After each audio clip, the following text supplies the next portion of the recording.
Hello friends, आज 25 फरवरी 2023। आज से हम ITR 5 पर लेक्चर्स रिकॉर्ड शुरू कर रहे हैं और हमने इस ITR 5 पर जो केस स्टडीज लेनी है वो टोटल लेनी है 6 केस स्टडी 21 एंड 22 हम लेंगे डॉक्टर VK सिंघानिया के बुक से।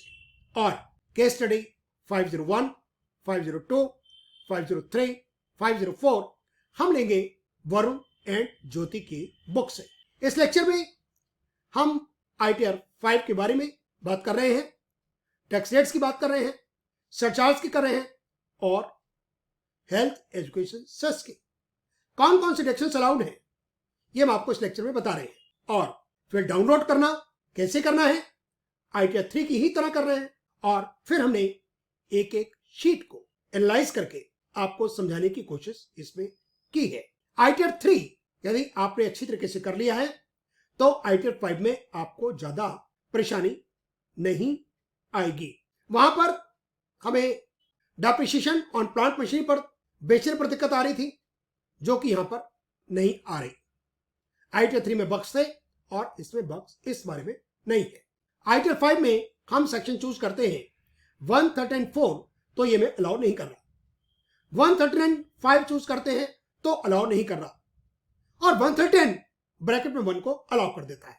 हमारा काम बस इससे चल जाता है। इसमें schedule of assets liabilities ITR 5 में नहीं आता, सैलरी नहीं है, पर्दगीज वाला नहीं है, नई शीट से हर पार्टनर का डिटेल्स डालना है, नेम, एड्रेस, पैन नंबर, आधार नंबर, कितना उसका परसेंटेज शेयर है, कितने उसको इंटरेस्ट ऑन कैपिटल मिल रहा है, किस रेट पर, उसका रेम्युनरेशन क्या है।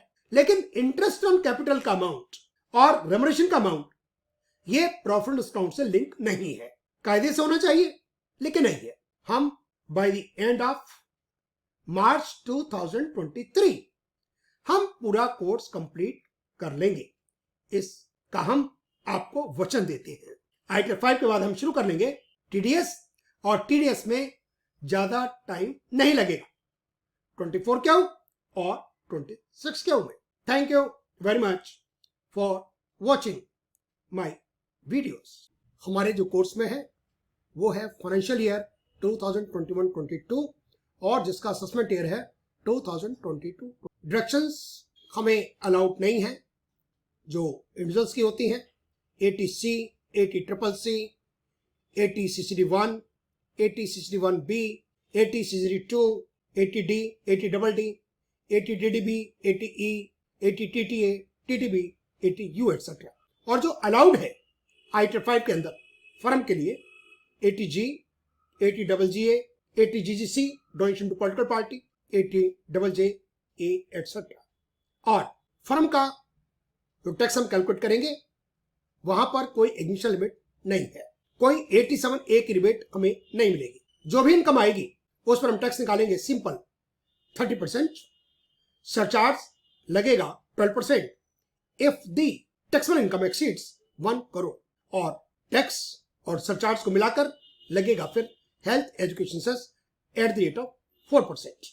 यदि हमने शेयर्स बेचे लेस देन 12 मंथ्स के अंदर बेच लिए, शॉर्ट टर्म कैपिटल गेन हो गया on equity shares, equity oriented mutual funds, तो हमें देना होगा 15% टैक्स।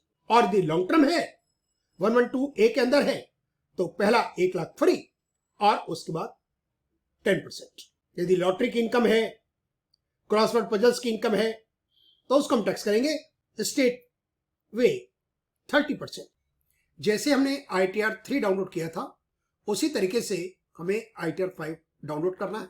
वेबसाइट है incometax.gov.in। By default assessment year 2022-23 हमें common offline utility ITR 1 to ITR 4 को इग्नोर कर देना है। ITR 5 पर हम करेंगे क्लिक और वहां लिखा हुआ है for persons other than individual, HAF, company and persons filing form 7। ITR 5 individuals के लिए नहीं है, HAF के लिए नहीं है, कंपनीज के लिए नहीं है और ना ही जो ITR 7 फाइल करते हैं उनके लिए है। ये 12 MB की एक जिप फाइल होगी जिसको हम डाउनलोड कर देंगे। वर्जन इसका 8th रिलीज्ड ऑन 1 जनवरी 2023। जब भी हम काम करें इसका रीनेम कर लें। जो भी हमें केस स्टडी रखी है, क्वेश्चन रखा है, या हम एग्जामिनेशंस में अपने रोल नंबर से इसको रीनेम कर सकते हैं। हमें कोई भी रो, कोई भी कॉलम, कोई भी शीट डिलीट नहीं करनी। और टोटल इसमें 44 शीट्स होंगी एक्सक्लूडिंग हो। हम incometax.gov.in की वेबसाइट पर हैं। हमने किया डाउनलोड और असेसमेंट ईयर बाय डिफॉल्ट 2022-23 है। हमने आइटम 5 पर क्लिक किया। लिखा हुआ है for persons other than individual, HUF company and persons filing form ITR 7, utility excel based, version 1.8, date of release 1 January 2023, latest version. हमें इसको क्लिक करना होगा और ये एक जिप फाइल आ गई। हमने इसको राइट क्लिक किया और किया एक्सट्रैक्ट हियर, और ये ITR 5 underscore assessment year 2022-23 underscore version 1.8। हमने इसको किया open. This utility is for assessment year 2022-23। Green cells are for data entry, red labels indicate mandatory fields. हमें Ctrl+X, Ctrl+C, Ctrl+V एटसेट्रा नहीं करना। ओके। और इसमें टोटल 44 शीट्स। और यदि हम 139.8A अपडेटेड टर्म की शीट को हटा दें तो शीट्स है फिर 43 शीट्स। ITR 5 के अंदर जो शीट्स नहीं है, जो ITR 3 के अंदर है, सैलरी आपको ITR 5 के अंदर नहीं मिलेगी। पोर्टुगीज सिविल कोड वाली शीट नहीं मिलेगी। शेड्यूल ऑफ एसेट्स लायबिलिटीज वाली शीट भी ITR 5 के अंदर नहीं है। जो न्यू शीट्स इंट्रोड्यूस हुई ITR 5 के अंदर 80P डिडक्शंस, 80 GGA और एक IF वाली। जनरल 2 वाली जो शीट है ITR 5 के अंदर, उसमें नेचर ऑफ बिजनेस को इंक्लूड कर दिया गया है, जबकि ITR 3 में नेचर ऑफ बिजनेस की अलग से शीट होती थी। जो शीट्स आपके काम नहीं आने वाली उन्हीं शीट्स हैं ESR है, 112A है, CYLA, BFLA है। हम इसलिए बात कर रहे हैं जिन पर हम कोई जो केस स्टडीज करने वाले हैं। 2 केस स्टडीज हम लेंगे डॉक्टर सिंघानिया की बुक से 21 एंड 22, और वरुण एंड ज्योति की बुक से लेंगे 4 केस स्टडीज 501, 502, 503, 504। उनमें ऐसे जो क्वेश्चंस हैं, जो केस स्टडीज हैं, उसमें इन शीट्स में हम कोई काम नहीं करेंगे। Unabsorbed depreciation, 80 GGA, 80P, IF, exempted income schedule, schedule PTI, TRFA। General sheet में आपको फर्म का नाम लिखना होगा, पैन में लिखना होगा, स्टेटस में आप लिखेंगे फर्म, और सब स्टेटस में लिखना होगा आपको फॉर्म। डेट ऑफ फॉर्मेशन लिखनी होगी, date of commencement of business. बाकी जब आप सेक्शन चूज करते हैं 139(4), तो ये आपको कहता है selected filing section can not be selected post 31 March 2022। We know 31 March 2022 निकल गई है, हम इस सेक्शन को नहीं कर पाएंगे। यदि हम लेते हैं 139(5), तब भी उसी तरह का मैसेज आ रहा है, लेकिन 139(1) ऑन बिफोर ड्यू डेट ये एक्सेप्ट करने के लिए तैयार है। हमारा काम बस इसी से चल जाएगा। Whether you are a business trust, by default हम इसको नो करेंगे। इन्वेस्टमेंट फंड एटसेट्रा नो, जहां हमें कुछ नहीं दरकार केस स्टडीज के अंदर हम उसको नो करते जाएंगे। Whether you are FII, FPI, हम इसको नो कर देंगे। Whether you are a partner firm, इसको हमने नो करना है। अनलिस्टेड इक्विटी शेयर्स का कोई हम केस नहीं कर रहे हैं। अकाउंट्स का पूछता है, मेंटेन करने हैं, लेवल टू ऑडिट है, फिर वो उससे पूछेगा ऑडिटर का name, membership number, pan number. 92E को हम नो कर देंगे, लेवल फॉर ऑडिट। दूसरी जो शीट है जनरल के बारे में ही, पार्ट A जनरल 2, इसमें हमें मेंबर्स इंफॉर्मेशन देनी है और यहां हम करेंगे नो, कोई चेंज नहीं है। फिर में लिखना होगा particular of persons who were partners. यहां नेम लिखेंगे पार्टनर का, 2 या 3 जो भी है, एड्रेस लिखेंगे, सिटी लिखेंगे, इंस्टॉल ड्रॉप डाउन उठाएंगे, कंट्री अपने आप आ जाएगा, पिन कोड लिखेंगे और परसेंटेज ऑफ शेयर। यदि 2 पार्टनर है तो किसका कितना शेयर है, 50-50 है या 75-25 है या 60-40 है। हर पार्टनर का हम पैन नंबर लिखेंगे, आधार नंबर लिखेंगे और उसका लिखेंगे स्टेटस। यहां पर आपको ड्रॉप डाउन से कुछ आपको ऑप्शंस मिलते हैं। हम कर रहे हैं individual working partner. Rate of interest हम लिखेंगे, लेकिन इसका लिंकेज किसी तरीके से हमारे प्रेफरेंस अकाउंट पर नहीं पड़ता। रेम्युनरेशन जो हमने लिखेंगे ईयरली का, उसका भी इंपैक्ट यहां से कोई लिंक नहीं है। जो हमारा प्रॉफिट एंड लॉस अकाउंट में जो पार्टनर्स को जो सैलरी या और कोई ऑनरेरियम जा रहा है, ना इंटरेस्ट एंड कैपिटल का लिंकेज है और ना ही रेम्युनरेशन का कोई लिंकेज है। Balance sheet, manufacturing account, trading account, profit account जैसे आपने आईटीआई थ्योरी में किया था, उससे कोई ज्यादा आपको अजीब नहीं लगेगा। Partners members fund, partners members capital, यहां आपको अलग अलग नहीं लिखना कि आपके दो पार्टनर हैं तो ए और बी की कैपिटल अलग अलग नहीं लिखनी, आपको लिखनी है कंबाइंड। और ये secured loans, unsecured loans, advances, application funds उसी तरीके से है जैसे अपने आईटीआर 3 में किया था। हम ग्रास ब्लॉक बना लेंगे, डेफिनेशन को कर देंगे एट, इन्वेस्टमेंट कुछ डिटेल में है, short term investment, current assets, raw material, work in progress, finished goods, stock and trade, stores, loose stores, sight debtors. यहां outstanding for more than 1 year, यदि आपका outstanding for more than 1 year है, यदि कुछ नहीं दिया फिर हम लिखेंगे अदर्स के अंदर। यदि रखा है कि मोर देन 1 ईयर है तो आप लिख दीजिए मोर देन 1 ईयर के अंदर। इसी तरीके से क्रेडिटर्स का है, सन्डी creditors outstanding for more than 1 year और अदर्स में।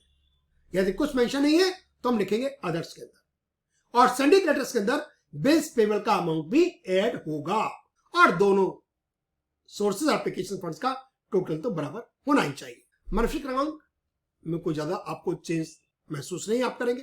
Trading account, sale of goods, sale of services, closing stock, total credit trading account, opening stock, purchases. और अभी तक तो आपको ये सब याद हो ही गया होगा ये कौन सा फिगर और किस किस तरह के हेड्स है। प्रॉफिट एंड लॉस अकाउंट उसी तरीके से है, यहां पर इसको आप 11th वाले पे नो करना होगा आपको। Commission paid outside India to others, कुछ नहीं लिखा तो हम लिखेंगे अदर्स में। रॉयल्टी का उसी तरीके से करेंगे और प्रोफेशनल कंसल्टेंसी फीस का भी हमने वही करना होता है। अदर एक्सपेंसेस में यहां आपको कुछ ना कुछ तो लिखना होगा, हम लिख देंगे मिसलेनियस। बैड डेट्स को हमारे बताया हुआ है, अलग अलग कैटेगरीज बना रखे हैं, हम इतना डिटेल में जाने की हमें जरूरत नहीं है। Salary remuneration to partners of the firm, यहां पर अमाउंट ऑटोमेटिकली होना चाहिए जनरल 2 वाली शीट से, लेकिन यहां पर ऑटोमेटिक नहीं होगा, आपको यह डाटा फीड करना होगा। इसी तरीके से इंटरेस्ट का है, interest paid outside India, partners paid in India. Partners को जो आप इंटरेस्ट पे कर रहे हैं वो आपको यहां पर कैलकुलेट आपको खुद करना होगा। जो आपने जनरल 2 वाली शीट पे भरा उससे इसका कोई लिंक नहीं है। अदर इंफॉर्मेशन शीट उसी तरीके से काम करेगी। 6 नंबर पर है, 7 है amount debited to PL account to the extent disallowable under section 37। 8 capital A, 8 का कैपिटल बी जो कि इसका रिवर्स है। 9 फिर 10 में आपको प्रॉफिट आपका कम होगा, फायदे का सौदा। 11 में अगेन इन एडमिसिबल एक्सपेंसेस। हमने आईटीआर 3 में देखा था क्वांटिटेटिव डिटेल्स भरने की जरूरत नहीं है, लेकिन यहां पर कहता है mandatory if liable for audit under section 44AA B. दोनों बुक्स में इस बारे में कोई इंफॉर्मेशन नहीं दे रखे, तो हम यहां पर लिखेंगे आइटम नेम, यूनिट सिलेक्ट करेंगे और हम कर रहे हैं 100 सम नॉलेज। हमने जो भी ओपनिंग स्टॉक रखा है उसको 100 से डिवाइड कर दिया, परचेजेस को भी 100 से डिवाइड कर दिया, क्लोजिंग स्टॉक को भी 100 से डिवाइड कर दिया, शॉर्टेज एक्सेस में कर दिया 0 और सेल्स की फिगर को हमने बैलेंस की फिगर निकाल दिया है। हाउस प्रॉपर्टी में कोई चेंज नहीं आएगा। बीपी में उसी तरीके से प्रेफरेंस अकाउंट से अमाउंट यहां पर आ जाएगा और ओआई से इंफॉर्मेशन यहां पर आएंगी। Depreciation profit and loss account से अपने आप आ जाएगा और जो हम डीपीएम के जोन से निकालेंगे वो यहां पर 12 नंबर पर आ जाएगा ऑटोमेटिकली। और ये 24 नंबर भी काफी इंपॉर्टेंट हो, any other income not included in profit account और any other expense not allowable including income from salary, commission, bonus, interest from firms in which associate. DPM का शेड्यूल हमने देखा था आईटीआर 3 में, प्लांट मशीनरी में, जब हम कंस्ट्रक्शन और other realisation during the previous year out of 3-4 करते थे, यहां पर तो कैपिटल गेन का चक्कर पड़ जाता था। लेकिन ITR 5 में ऐसी कोई दिक्कत हमें नहीं आने वाली। यहां पर किसी तरह के कोई बग्स नहीं है। ITR 3 में एग्जिस्ट करते हैं, इसलिए हमने जो WDV है on the first day of previous year उसमें से कंसिडरेशन को माइनस कर दिया था, जितने भी हमने केस स्टडीज की है। लेकिन ITR 5 में हमें ऐसा कुछ करने की जरूरत नहीं पड़ेगी, चाहे वो प्लांट मशीनरी हो, कंप्यूटर हो या फर्नीचर फिक्सर्स हो। ये अदर इंफॉर्मेशन का शेड्यूल अदर सोर्सेस का CYLA, BFLA, ATG में, क्योंकि prime minister national relief fund को डोनेशन दे रखा है, कई केसेस में हम यहाँ नेम ऑफ डोनी लिखेंगे, एड्रेस लिखेंगे, सिटी लिखेंगे, स्टेट कोड ड्रॉप डाउन से उठा लेंगे, पिन कोड लिख देंगे और पैन ऑफ डोनी, और लिखेंगे donations in other mode, donation cash पे लिखेंगे, क्योंकि हमने जब भी अमाउंट दिया है वो अदर देन कैश ही दिया है। चैप्टर 6 है, जैसा हमने शुरू में कहा, यहां प्रोडक्शंस बहुत लिमिटेड है। ATG, ATGGA, ATGGC, ATIA, IB, IAC, ATJJ, AA, information regarding partnership form in which you are partner, इसकी जरूरत हमें नहीं पड़ रही। GST का, जैसे हमने पहले कहा था, ITR 3 में हम ITR 3 के रिटर्न के अंदर या 5 के अंदर रिटर्न के अंदर जो हम आउटवर्ड सप्लाई लिख रहे हैं वही सप्लाई हमें अपनी GST रिटर्न के अंदर देनी है। हम किसी तरह का कोई कंफ्यूजन नहीं कर रहे। TI शीट फर्म एक सेम अकाउंट नहीं खोल सकती, फर्म के करंट अकाउंट ही होंगे। एडवांस टैक्स और सेल्फ असेसमेंट टैक्स के शेड्यूल्स, TDS के शेड्यूल्स और वेरिफिकेशन में जो आपका मैनेजिंग पार्टनर है उसका नाम आएगा, उसके डैडी जी का नाम आएगा, आई फर्दर डिक्लेयर, यहां पर आप ड्रॉप डाउन उठाएंगे, मैनेजिंग पार्टनर और उसका पैन नंबर, ये हमें करना होगा।